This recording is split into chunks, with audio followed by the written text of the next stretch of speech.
Bonjour et bienvenue dans ce 5e épisode de Caput Mundi, le podcast dédié à l'histoire de Rome, de sa fondation légendaire à sa chute.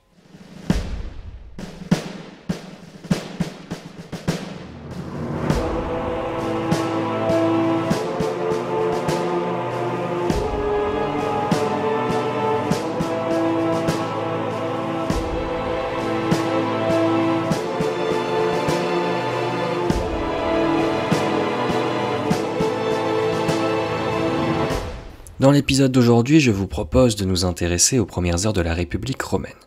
Dans le dernier épisode, je vous avais raconté la chute des Tarquins, les derniers rois de Rome et la naissance de la République, la Respublica Libera, en 509 avant notre ère.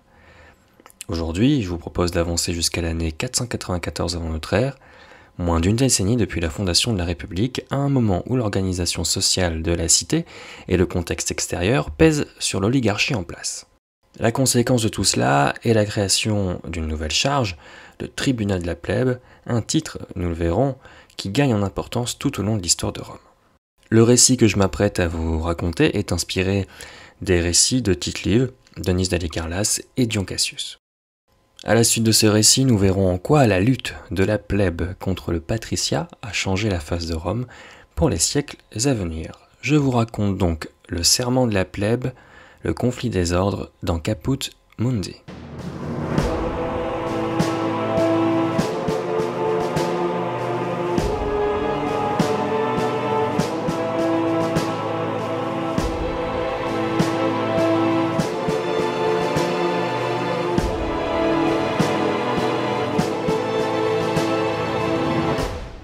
En 509 avant notre ère, c'est le Sénat qui prend le pouvoir après la chute de Tarquin le Superbe. Le pouvoir régalien, c'est-à-dire le pouvoir du roi, est confié à deux magistrats suprêmes, élus pour une année civile, les consuls. Ces consuls sont choisis parmi les patriciens, un terme qui désigne les familles les plus anciennes de Rome. Tous ceux qui ne sont pas patriciens sont plébéiens, le peuple. Les patriciens dirigent donc Rome, ils sont soit sénateurs, soit consuls, soit titulaires d'une magistrature au service de la cité, mais en somme, ils forment le gouvernement de Rome en oligarchie, comprenez un régime politique dans lequel la souveraineté appartient à une classe restreinte et privilégiée. Et comme souvent, les efforts sont demandés à la plèbe. Le contexte de la République est très simple à exprimer. Après la chute de la monarchie, la République a dû lutter contre les Tarquins et ses alliés qui voulaient réinstaurer la monarchie, mais également contre les peuples voisins, sans cesse en guerre, dans un jeu d'alliances complexe. Rappelons tout de même que Rome, au prix du sang, est l'une des puissances majeures d'Italie, même après la chute des Tarquins. Une des conséquences de tout ce contexte est une crise économique et sociale. Les plébéiens sont appelés régulièrement dans les légions de Rome et doivent abandonner leur famille, leur maison, leur travail, et doivent vivre de dettes pour aller en guerre sans tout perdre.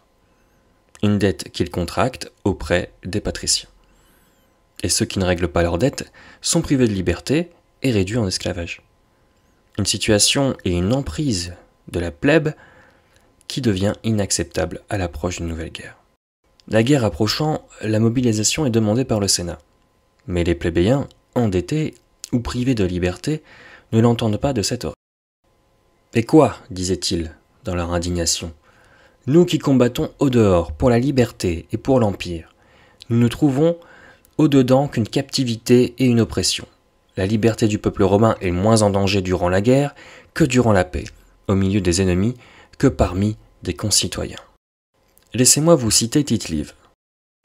Un vieillard se précipite dans le forum tout couvert des marques de ses nombreuses souffrances. Ses vêtements sales et en lambeaux offraient un aspect moins hideux que sa pâleur, et l'extrême maigreur de son corps exténué, une longue barbe, des cheveux en désordre, donnaient une expression farouche à ses traits. On le reconnaissait cependant tout défiguré qu'il était. On disait qu'il avait été centurieux. Tous, en plaignant son sort, rappelaient ses autres récompenses. Lui-même montrait sa poitrine, couverte de nobles cicatrices, qui témoignaient de sa valeur en plus d'une rencontre. On lui demandait « Pourquoi cet extérieur ? Pourquoi ces traits ainsi défigurés ?» Et comme la foule qui se pressait autour de lui était presque aussi nombreuse qu'une assemblée du peuple, il prit la parole. Pendant qu'il servait contre les Sabins, sa récolte avait été détruite par les dévastations de l'ennemi. Bien plus, sa ferme avait été brûlée, ses effets pillés, ses troupeaux enlevés. Obligé de payer l'impôt, dans une détresse aussi grande, il s'était vu contraint d'emprunter. Ses dettes grossies par les intérêts l'avaient dépouillé d'abord du champ qu'il tenait de son père et de son aïeul, puis de tout ce qu'il possédait. Bientôt, s'étendant comme un mâle rongeur, elle avait atteint sa personne elle-même. Saisi par son créancier, il avait trouvé en lui non un maître, mais un geôlier et un bourreau. Voici la situation du peuple romain à la veille d'une nouvelle guerre contre les Volsques. La clameur monte sur le forum, et bientôt c'est toute la cité qui entre dans une colère sombre, la même espèce de colère qui avait fait tomber Tarquin le Superbe, une colère qu'on ne pouvait pas éteindre avec de vaines paroles. Les sénateurs sont pourchassés et les consuls contraints d'agir avec fermeté. Le Sénat est convoqué en urgence, mais les sénateurs sont soit derrière les consuls craignant la colère du peuple, soit ils n'osent même pas entrer dans la curie. Le peuple pense alors que les sénateurs ne font que gagner du temps en faisant traîner les débats. Pendant ce temps, il était trop tard. Les Volsques arrivaient avec une grande armée pour assiéger Rome. Les Romains préfèrent mourir de la guerre que des maux de la cité. Pour régler le problème provisoirement, un édit est pris des consuls interdisant de faire prisonnier des citoyens pour des dettes et de saisir des biens tant qu'ils seraient en guerre. Les citoyens prisonniers sont libérés sur le champ et la guerre prend le dessus sur la révolte. Les Volsques sont balayés rapidement, mais d'autres peuples se joignent au combat. En quelques jours seulement, les Romains résistent et mettent en déroute les Sabins et les Orins. Tant de fois vainqueurs, le peuple romain attend du Sénat et des consuls une application stricte de l'édit qui devait les protéger des dettes et des patriciens. Mais cela n'était pas de l'avis du consul Appius, qui, contrairement à son collègue, voulait faire taire le peuple par la force de la loi et non par la force des négociations. Il fit arrêter bon nombre de Romains, encore soldats. Servilius, l'autre consul, tombait dans le piège du débat. Ses actions étaient lentes, tandis que les arrestations étaient rapides et organisées. Servilius passait donc pour un faible auprès des patriciens et pour un homme sans parole auprès du peuple. La colère ne faiblissait pas des deux côtés. En mai, les consuls se disputent la dédicace du temple de Mercure. N'arrivant pas à trancher, le Sénat s'en remet au peuple, et le peuple choisit Marcus Laetorius, un centurion. C'est un affront fait au consul qui ne fait qu'exacerber la colère du Sénat et des patriciens envers la plèbe. Lorsque les Sabins menacent encore une fois d'assiéger la cité, l'appel au peuple ne prend pas. La plèbe n'étant pas certaine d'être protégée, elle ne veut pas remplir ses obligations envers la République. Ils se réunissent la nuit sur l'Aventin, une des collines de Rome, et ils font le serment de ne pas se séparer tant qu'il n'y aura pas de représentants du peuple à Rome. Est ainsi créé le tribun de la plèbe. Ils sont deux. Ils sont désignés pour défendre les intérêts du peuple contre le Sénat, et il est déclaré intouchable, sacro-saint. C'est alors que la légende rattrape l'histoire. La plèbe obtient tout un tas de droits et d'institutions. Afin de mettre fin au pouvoir arbitraire des consuls, la plèbe demande à ce que soit rédigé le droit, par écrit. D'abord réfractaire, le Sénat finit par nommer 10 hommes chargés d'établir par écrit la loi. Les 10 hommes forment un conseil, un collège, les décemvirs. Littéralement les 10 hommes, avec à sa tête Appius Claudius. Le collège est établi pour 1 an avec les pleins pouvoirs sur la cité. 10 tables sont publiées et affichées sur le forum, sur des plaques de bronze. Alors que l'on pense que le travail des législateurs est terminé, ils sont reconduits encore pour 1 an afin de rédiger 2 tables supplémentaires. C'est alors qu'on peut se dire qu'une fois les 2 tables terminées, il y aura 12 tables, et c'est terminé, la vie reprend son cours normal à Rome. Mais c'est sans compter sur Appius Claudius, qui malgré la fin de son mandat, se maintient au pouvoir par la force. Il s'entoure d'une garde armée et bafoue tous les droits que le collège avait rédigés. Ivre de pouvoir, il tombe dans l'excès. Épris d'un soi-disant amour pour Virginia, la fille d'un ancien tribun de la plèbe, il ordonne son arrestation pour la garder auprès de lui.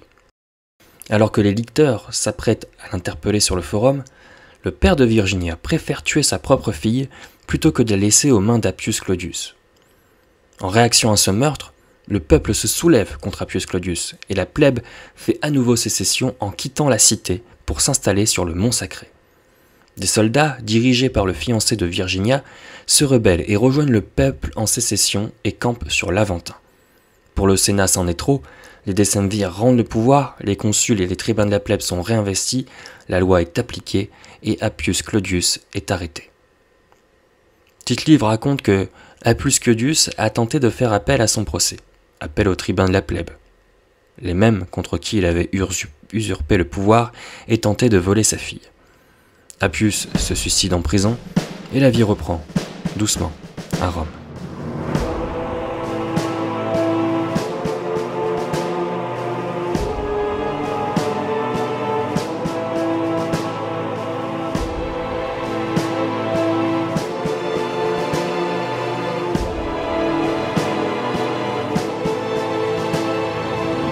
Comme je le disais, la République est naissante. Après la chute de Tarquin le Superbe, ce sont les consuls qui occupent la fonction royale à la différence des périodes d'interrègne, ce laps de temps entre les règnes des rois où le Sénat occupait l'espace politique. Là, ce sont 2 consuls qui sont élus pour 1 an. On ignore encore pourquoi 2 consuls au lieu d'1, une forme de pouvoir originale dans l'Antiquité, car vouée à durer dans le temps et sans monarque.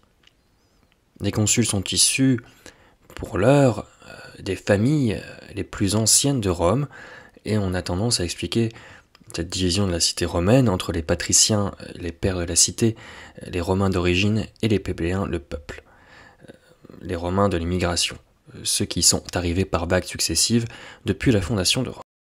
Dans cette organisation de la cité, la plèbe n'avait voix au chapitre que si le Sénat lui demandait son avis. En dehors de cela, il était impossible pour le peuple de faire valoir ses droits. L'histoire que je vous ai racontée aujourd'hui parle en fait de ce que l'histoire a appelé les sécessions de la plèbe. La plèbe se retire de la cité, par exemple il se réunit sur le mont Aventin, une colline à l'extérieur du Pomerium à l'époque, la limite de la cité. En se retirant de la cité, la plèbe refuse de prendre part à la défense de Rome et laisse le destin de la cité aux patriciens. Alors on l'a vu rapidement, il y a 2 façons de réagir, soit on discute avec la plèbe, soit on ne discute pas. Et cette fois, aucune des 2 façons de faire n'a fonctionné. L'un est passé pour un faible et un menteur, et l'autre pour un tyran. C'est alors qu'est arrivé quelque chose d'inédit dans l'histoire de Rome, la plèbe a créé ses propres institutions. C'est ce que les historiens, dont Mommsen, ont appelé l'État dans l'État, un système parallèle au pouvoir en place, mais réservé pour l'heure aux plébéiens. Les tribuns de la plèbe, dans un premier temps, ils sont 2, en miroir finalement des consuls, puis un seul, même si on ne sait pas exactement quand la transformation s'opère. Le tribun de la plèbe a de grands pouvoirs et de grandes responsabilités. Il est le défenseur du peuple, il a le droit de veto sur le Sénat, et il est sacro-saint, c'est-à-dire que sa personne est intouchable et que lui porter atteinte serait une offense directe aux dieux. Nous sommes au 5e siècle, avant notre ère, et le peuple est doté, en parallèle des institutions traditionnelles, d'un tribun avec des privilèges de haute importance. La plèbe se voit également accorder la propriété du mont Aventin et elle se dote d'une assemblée, le concile de la plèbe. Ce concile est chargé, entre autres, d'élire les tribuns, mais peut aussi voter des plébiscites, des sortes de lois applicables aux plébéiens. Il y a de nombreuses choses, en vérité, à dire sur la plèbe et cet état dans l'état qui s'est instauré au nez et à la barbe du Sénat, mais nous y reviendrons tout au long de l'histoire de Rome. Pour l'heure, j'aimerais vous parler rapidement de la loi des 12 tables, que l'on connaît peut-être toutes et tous grâce à nos cours de collège et qui est un fait intéressant dans l'histoire antique. Le projet de fixer des règles écrites pour la cité est un long processus et fait partie des revendications de la plèbe lors des sécessions, car avant le droit était principalement une tradition et orale. Elle avait pour but notamment cette initiative de fixer les prérogatives des consuls. Longtemps rejeté par le Sénat, un collège de 10 hommes, les décemvirs, sont nommés en 451 avant notre ère pour rédiger ces lois. Avec un but un peu plus éloigné que l'original, c'est surtout pour les sénateurs de fixer le droit par écrit une bonne fois pour toutes. C'est une entreprise originale pour le monde latin. Il faut savoir que dès 454, quelques années avant donc, la plèbe avait envoyé des commissions et des ambassades pour observer le mode de fonctionnement des cités grecques.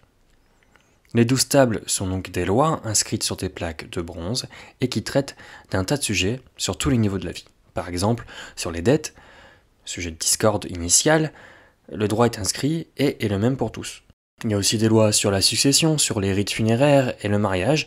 D'ailleurs, dans la loi d'origine, il est encore question d'interdire le mariage entre un patricien et un plébéien. Vous l'avez compris, la discorde entre la plèbe et le patriciat n'est pas prête de se terminer. Il s'agit de l'organisation propre de la cité qui perdure tout au long de l'histoire de Rome, même si la division au fil des siècles devient de moins en moins marquée. Les mariages vont être possibles, la plèbe pourra accéder au consulat et le tribunal de la plèbe sera capté par le pouvoir impérial. Il n'empêche que les familles patriciennes gardent une importance dans la cité, et ce pour des siècles. Il n'y a qu'à voir le nom de certaines rues actuelles de Rome qui portent encore le nom de ces familles patriciennes pour s'en faire une toute petite idée. N'hésitez pas à me poser des questions sur les réseaux, à consulter le dossier complémentaire et la bibliographie dédiée à cet épisode sur le site internet de Caput Mundi. Merci d'avoir écouté ce nouvel épisode de Caput Mundi. N'hésitez pas à le partager autour de vous et à suivre Caput Mundi sur les réseaux sociaux et sur les plateformes de streaming audio. Dans le prochain épisode, nous nous intéresserons à Camille, un illustre chef de guerre et homme politique romain qui a mené la cité éternelle à la tête du monde.